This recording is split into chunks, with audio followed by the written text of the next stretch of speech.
everyone, and welcome to the BPD Bunch. We have a panel of people who are in functional recovery from borderline personality disorder, and each week a few of us get together to discuss the ups and downs of our BPD journeys to give you hope and direction for your own. I'm your host, Xannie, and today I am here with my husband, Casey, Solène Andy, and special guests, Bella and Abby. Where in the world is everyone coming from today? We're here in New York City. We're joining from Dubai. And we are in New Mexico. Whee! If you couldn't tell, we're doing another episode on BPD and romantic relationships. It's one of the most requested topics in our community, and we're really excited because we've collected a bunch of questions from our audience, and thank you so much. We're going to be going over those questions in our episode today. To start, Abby and Bella, can you give us a little introduction and background on you? Because you're our special guests and our audience don't know anything about you. Hi, I'm Bella. I'm Abby. I was diagnosed with BPD in 2021, and we've been together for a little over a year now. Yay. Well, I'm really excited to have you on this episode today to help us answer questions. We're super excited. The first question from the audience is sort of general to anyone who wants to answer. What, if any, internal work did you do before dating your current partner? So I met Abby, or we met on Hinge. So I met Abby through Hinge last August. And right before doing that, in May and June, I had spent in California. I was doing a program specifically for my BPD. And so the amount of growth that I was able to do then was able to help reshape kind of what it was that I was looking for in my general life as well as in relationships. So I think internally I was able to prioritize things differently than I ever had. And that's what made it so I was able to get into a relationship in a healthy way. That's brilliant. So for me, I met Andy at work, and at the time I was with a different partner. And when I parted ways with my ex-partner, we gave each other some one tip, like one key takeaway that you might want to take in your next relationship. And it was done in like a really nice, like respectful way. And he said to me that, you know, you seem to be suffering a lot and maybe you should explore getting some support. And so when we first started dating, I was doing psychoanalysis therapy. It was helpful like during the sessions, but not really like in the long term. And I didn't know I had BPD and I didn't get diagnosed, unfortunately, at that time. But still, it got me started on this path of self-discovery and healing, which has led to where I am now. So I guess it was the first step. Yeah, I think for me, the internal work that I did was really just coming to grips with my BPD diagnosis. And right before I met Casey, I was dumped and I had this really intense emotional reaction that had me thinking, maybe that diagnosis was indeed correct. And it's worth accepting it. And I think we met like the week after I had my intake for DBT. Did any of the partners who do not have BPD feel like there's any sort of internal work from previous relationships or something that you did before, just in like a personal growth way to get to where you were when you started the relationship you're in now? Well, I also have my own mental health diagnoses, and I've been in therapy for a while. So I had gotten to a point where I felt like I was at a good place with myself and was ready to bring that to a relationship. So therapy. I think going into a relationship with Solène, I'd known a lot more about what I was really looking for in a relationship. So I took the learnings from, I've had 3 kind of previous long-term relationships before meeting Solène. And by then I kind of really knew what I was looking for and wanted to find in a partner. This one. So I think that was kind of where I got to in terms of looking. Basically someone who likes to play ping pong. Kind of along the lines of Abby. When I was younger, I had gone through some therapy in Utah, and it prepared me for this kind of, oh, Xannie's going through a course and she's recognizing that she has a diagnosis and she's wanting to actually conquer that diagnosis and get a hold of it. So this is an issue for people in relationships in general, but can be especially challenging for those of us who have BPD, because many of us struggle with heightened levels of impulsivity on top of our emotions. And so sometimes things come out, or we do or behave in ways impulsively that are not effective. So how do you control those impulsive reactions when you feel emotionally activated by your partner? And partners, is there something that you do? It took me some learning how Bella wanted to be supported. When I'm upset, like, I want physical touch and like to be close and to really talk it out. And that's absolutely not something that she wants. So it took us some trial runs to be like, wait a second, Bella wants space, and some internal work on my part to understand that, you know, it's not about me, that, you know, she doesn't want to be touched, or she doesn't want to necessarily like sit down right in that minute. And so I had to do some work of, and just like remind myself that it's not about me. She'll come back to it in a few minutes when she's ready. So I find that she always wants some just like alone processing time. What do you think? Yeah, I agree. And I do think that helps with not being too impulsive with things and not saying things that I don't mean or want to be saying. Because I have done that a lot in the past, is like just like bottling things up and then just saying things and they just come out disastrously not how I intended. I do think I have gotten a lot better about that, and I do think that comes with like taking time to think about like my words and my actions before saying them or doing them. But yeah, I do really appreciate that coming from Abby, is just like having, especially because I wasn't communicating that well or vocalizing that is something that I needed or wanted or maybe even realized it, but like being given that space, knowing that like I just need a second to like process and like put myself together, put my words together and stuff, and knowing that that's going to be fine is very helpful. Yeah, sometimes I leave the situation if I feel, you know, that what I need at the moment.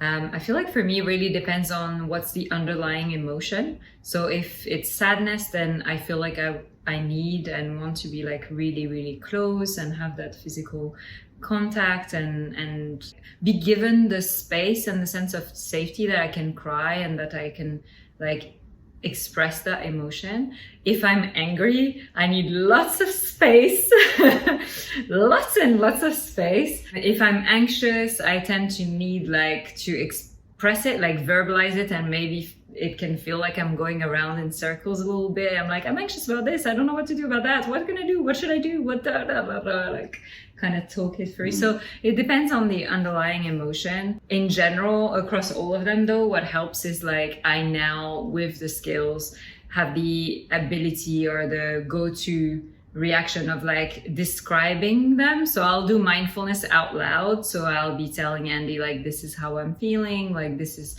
what I need right now, or this is what I think that might help. So can we, you know, sit down and talk it out, or whatever it is that I feel like I need.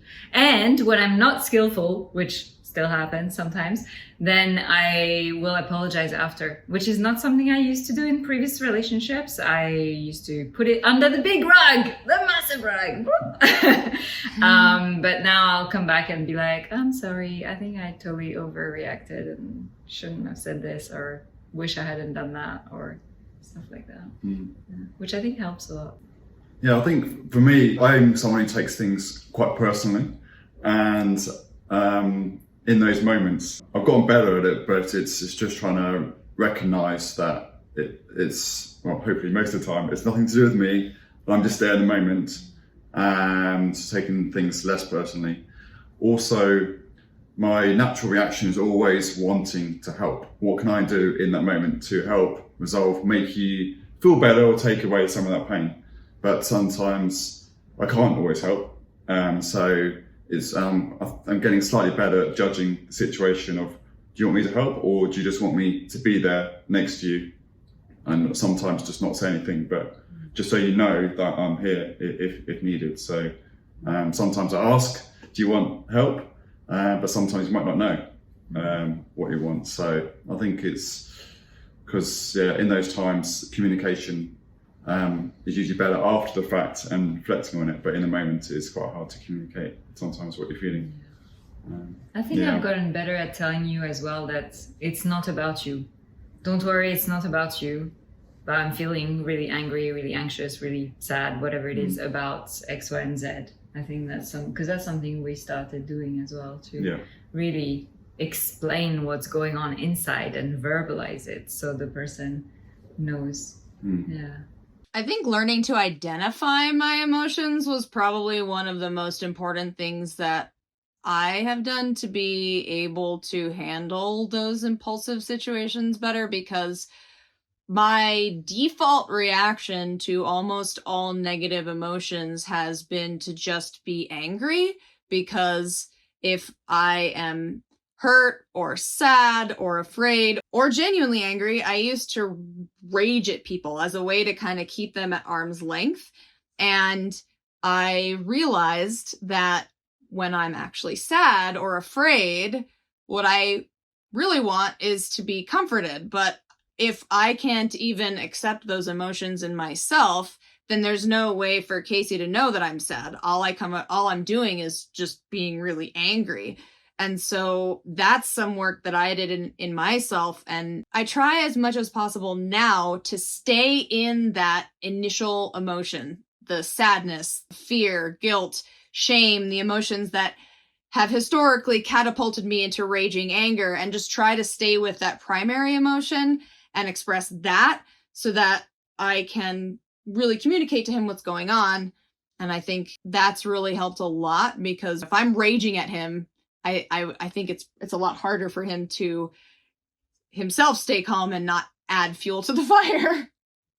Very true. Yeah. You communicated with me that there's moments where you might actually push me away, but what you really want is for me to be there. And it's really hard to call your bluff and then like stick around or hug you when you're like, it's just like the fight or flight's real. But then we've developed the system, and your communication telling me, yeah, you did a good job coming in and giving me a hug and telling me it was okay, even though I told you to stay away and just leave me alone, you ignored that and came anyway. That's really helpful in those situations. And that's a way that I can actually try and help you process things and go over things. So, yeah. And I would say it's definitely a little bit of trial and error, because I wish that I could sit here and tell you that there are very obvious signs and you can just do X, Y, and Z, and that's how you know that somebody is pushing you away, but they actually want you, or they're pushing you away and they actually want space. And unfortunately, I think the reality is that there are subtle signs that people give you. And of course, the more open you get with your communication, the easier it becomes. But it really ultimately comes down to trial and error and a lot of work. And just after a situation happens, I think going over it and analyzing what happened and what we were really feeling, and that gives us information for the next one. So the first part of this question, for those of us with BPD, how do you tell the difference between real needs, boundaries, and your insecurities / need for validation? In the past, that's definitely been something that's been very hard for me to differentiate. But where I'm at now, I do really feel like I have gotten much better about boundaries and being able to set those for myself, and I've really prioritized that. So I think at this time I do have a pretty clear sense for myself and for our relationship on how to differentiate those. But as a whole, I don't really know how I've reached this point, other than just kind of like the work in like DVT and in my program that I did, and then just like past experiences and like learning and growing from those, and things that I handled way differently in the past, and now being like, no, I like need to like set this for myself. I can tell the difference when I express and how I express. So if I'm like, can you tell me that you love me? Can you tell me that you're coming back? Can you tell me? then I'm like really in that seeking reassurance. When I'm seeking validation, it's more going to be like, here is what I'm thinking like to do with the situation. What are your thoughts? What are your insights? And then I will get potentially validation, or I will get another way of looking at things or thinking about things. So that's really helpful. And one way that I really know when it's problematic behavior, and I've only, I think, said that a couple of times, but it's when we're having an argument and I will say something along the lines of, well, I have BPD. Then I know that this is not about setting a boundary. This is about utilizing my diagnosis to somehow get a get out of jail card for something that I'm doing or a way that I'm reacting. So then I really know that this is problematic. So Xannie, you were nodding. Yeah. Well, what it made me think of is that for me, I think the key is how urgent does it feel? Because most of the disagreements or issues that we have are, I mean, yes, time sensitive in the sense that they need to be resolved so that we can have a productive relationship, but they don't need to be solved in the next 5 minutes. It's not like our relationship is going to explode or the world is going to end. But if I feel like I have to get him on my side right now or this is over, that's a pretty strong indication that it is not coming from an effective place. And I am just trying to get him to regulate my emotions for me. When I get really, really, really upset, I still get self-harm urges. And I haven't acted on them in years, but if I start feeling to the point that I want to hurt myself, then I know that I'm not in a space where I can think clearly. I had a recent experience where I could identify, it was almost like there was a switch. We had gotten into an argument and I was so upset that I felt like I wanted to hurt myself. So instead of doing that, I grabbed my keys in my backpack and I was like, I am going out for a bit. And I walked around the neighborhood for about 30 minutes. And I also started having catastrophic thoughts about our relationship as a whole. And I was pretty mindful of how I was feeling. And as I started to come back down, there was a point where all of a sudden the switch flipped. And I was sitting there thinking, how was I thinking this was so horrible 5 minutes ago? It's really not a relationship ending worthy issue. So I think for me, if I get to a place where I'm thinking really catastrophic things and I'm very emotional, I can probably chalk it up to this is my brain's response to this level of emotional pain. And once that comes back down, I will be able to think a little bit more clearly. So the next part of this is, so to the partners, how do you find a balance between validating your partner without reinforcing ineffective behavior? Let me bounce off of what you said earlier about when you ran out and you just had to get some space like right away. It's in a situation like that, it's just like, I understand, this was overwhelming for you and that you needed to get out of the space to clear your head and get back into the game before coming back. And when you would come back, talking to you about why you left and what was going through your head at that point, and deciding a strategy for, was that the best decision to make, to just run right out, or is there a better way to do this? None of that is easy, by the way, but at least in being able to create a hindsight situation after the fact to see if that's actually the right strategy or not. And you and I have done this for years, communicating when there's been these blow-ups after the fact. What could we do that might be able to be better? What can I do as your partner to be more understanding and be more validating of how you feel? And what can you do that might be a little bit more effective, for the future reaction? Well, and sometimes running out is the most effective thing. Right. And in that argument, it was the best thing.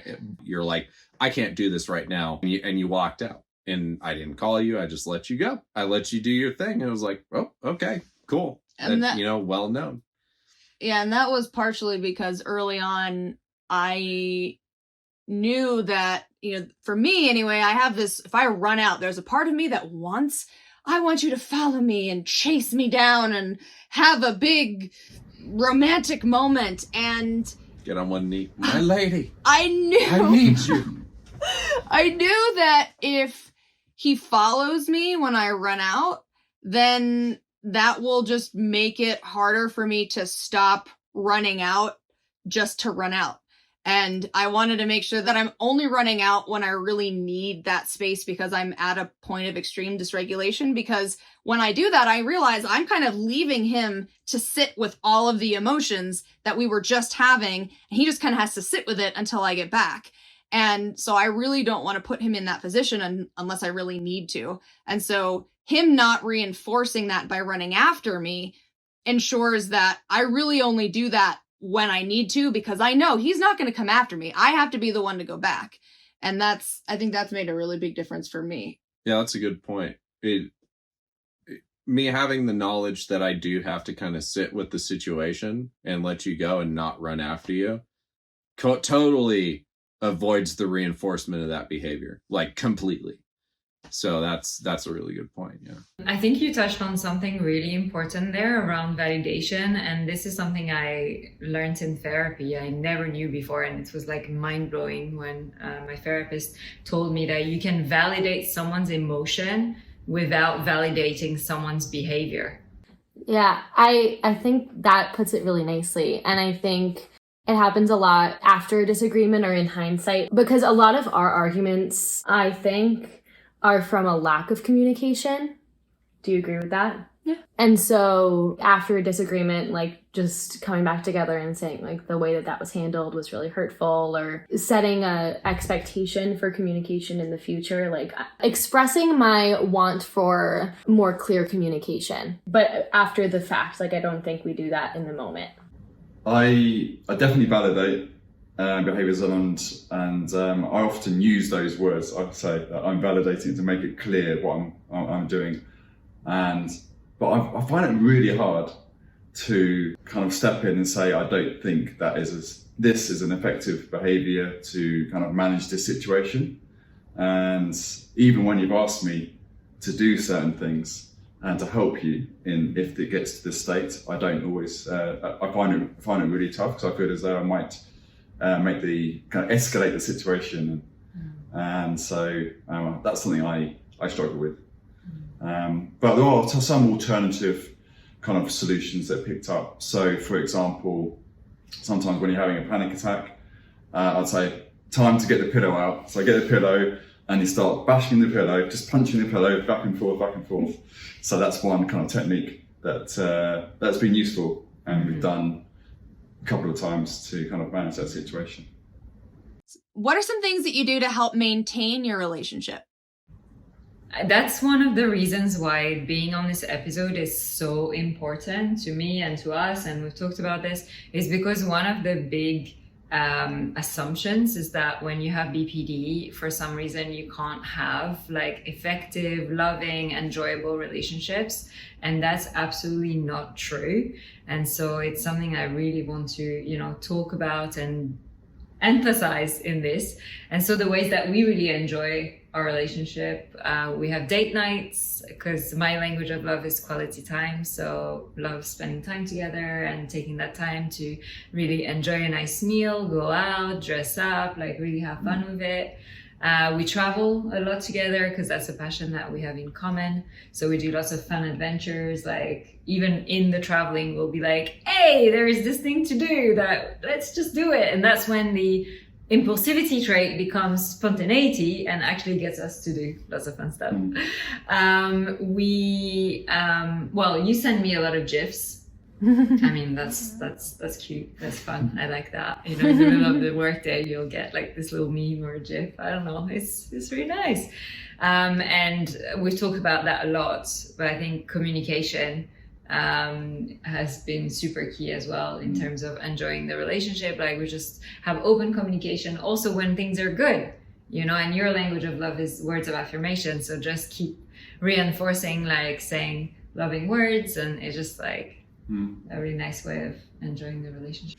I think for me, it's kind of small things regularly, like leaving notes, sending messages, like I said, throughout the day, just to make sure that, that I'm thinking of you. Small cute things like that. And having some also, one of the things we do love, like you said, is travel. So making the time and planning that out and making the most of those situations. And just living life and say, what's the worst that can happen? And then just go for it. Like moving to Dubai, what's the worst can happen? We just go back to the UK. That's not bad, is it? So, so I think just reminding ourselves to keep going. But also these are, I guess, relationships where kind of advice for people who's not a BPD or no one in a relationship has BPD. It's just general kind of relationship of what we do to make things enjoyable, because it can get quite tough in terms of like work and other stressful situations. So I love how you said it's all in the small things, and his last name is Small, so for us a good thing is like both like reassurance and validation, because both of us, how we handle things and see things emotionally are very different. And for her, I know that I want to be able to vocalize a lot of reassurance for her, and then in reverse, I validating what I'm saying and what I'm feeling. I think those are both very like beneficial things that the relationship runs smoothly and like make us on the same page as much as possible. We also carve out a lot of time to spend together and purposeful time. And so like Bella will plan like even just like a nice little like outing after work, or even just like things. She does. Or like a sweet night at home. Like we spend a lot of purposeful time together, and not just like, oh, we'll meet at home and, whatever happens. And I think there's a lot of sweet gestures of like she'll bring flowers home so often, or oh, I saw your favorite candy and this was it made me think of you. A lot of small sweet gestures throughout the day and the week, I think. It's nice too. Casey writes me adorable notes. He'll just like take scraps of paper and write like I love you, but it's usually like a weird cartoon drawing of an eyeball, and it's like he'll just like sometimes he'll just like stick these under the door of the bathroom, and then this little note comes You're in. gonna do that tomorrow. But it's just stuff like that, like being silly too is very important. Like make weird faces across the table at each other, and blow bubbles in a parking lot till 3 a.m. Yep, blow bubbles in a parking lot till 3 a.m. Spending time together to maintain a relationship is incredibly important. So we'll try and find events, or even just do like a movie night, or we'll sit down at the dinner table and we'll have dinner together. The best way to maintain the relationship is definitely spending time and finding something that you both can go to. You don't have to have the same interests, but we have certain events that we like to go to that we have shared interests in, and we make sure to hunt those down and go to them. And it definitely keeps the relationship strong. Yeah. Well, and also right before we got married, we had premarital like counseling sessions, and one of the suggestions that the guy had for us was to check in with each other. And we used to do it like every day, and now it's more like once a week. But Casey will say, so how did we do today? And I think that's always a good way to just kind of bring it back to like, how much are we focusing on the relationship, and what things do we need to work on? This makes me think of something we did during COVID. Do you remember? It was like at the end of each day, say to each other 3 things that we're grateful for. And it could be about the relationship or about anything else, but we did it for like over a year during that like really tough lockdown time. I love that. So Abby and Bella, it's so amazing to have you on the show. And I had a question. Do you feel like there's any difference being in a same-sex relationship with BPD? I think we've both been in relationships with men before, so I think we have this ability to contrast between our relationship and past relationships. And I think there's something special about shared experiences of being a woman, that there's a level of understanding of, you know, what we just both bring to the table solely just from being a woman, like BPD aside, that I think helps bring a maybe a deeper level of connection that I experienced with men. Do you want to add to that? As far as in this relationship, I do think, yeah, like there's definitely having like a woman on a similar emotional thought process definitely is helpful, is beneficial in understanding what I'm feeling. I don't know. That's kind of... I think there's just a different ability to connect, or not No. ability, but Yeah. no, it's just a different way of, It's just a different type of connection. Yeah. Yeah, thanks for sharing. Sometimes it's really hard to explain something that you feel, right? Rather than Definitely. like think. Yeah. Thank you for sharing. Does anybody have any sort of last parting words of advice to our audience who, you know, are trying to navigate romantic relationships with BPD? I think we're all human, so we're gonna make mistakes no matter what. So I think it's just embracing it and learning about each other through the journey, and just helping each other and communicate well. You're quoting Casey on that one. Yeah. Somehow finding the balance between like working on yourself if you have BPD, and also like enjoying the ride together and helping each other. Yeah, it's all just like learning with each day that goes by, and like being able to find that person that is able to match those things, because there's people out there who I've dated in the past or anything in the past who you can tell just like that's not something that they are able to assist with, and that doesn't make them a bad person. It just is not the right fit. And so finding that person and then working constantly and learning constantly is just like how to make that successful, is just always learning, like never stopping and always working on everything we can. Having fun while we do it. Yeah, exactly. I think I would just say that romantic relationships are one of the most emotional experiences that people go through in general. And so if you have BPD, it becomes a very intense experience at times. And I think that can make it beautiful, and it can also make it challenging. And I would just say that I think that our relationship is more beautiful because of that intensity. And it is a lot of work. It's a lot of effort to learn all the things, but the more you learn, the easier it gets. And I think, at least from my perspective, one of the most important things that we just do on a regular basis is both of us are always trying to take ownership for our part when something goes wrong, and finding somebody who will reciprocate that. So, you know, even if, you know, there's an interaction where either one of us have only 10% to contribute to what went wrong, we still take ownership for that. You know, even if I feel slighted, there's something that I can take ownership for, and vice versa. And I think having somebody who is able to take that ownership with you, so that it's, you know, we're not fighting each other. It's not, the goal is not to win. The goal is to be on the same team. That should be on a t-shirt. Yeah. All the trials and the tribulations that you go through within the relationship are the steel and the fire of the relationship. And not giving up is the blacksmith swinging the hammer. It forges the relationship into something that I would argue is stronger than a standard relationship where people aren't going through something like BPD. That's a bit elitist to say, but I'll own it.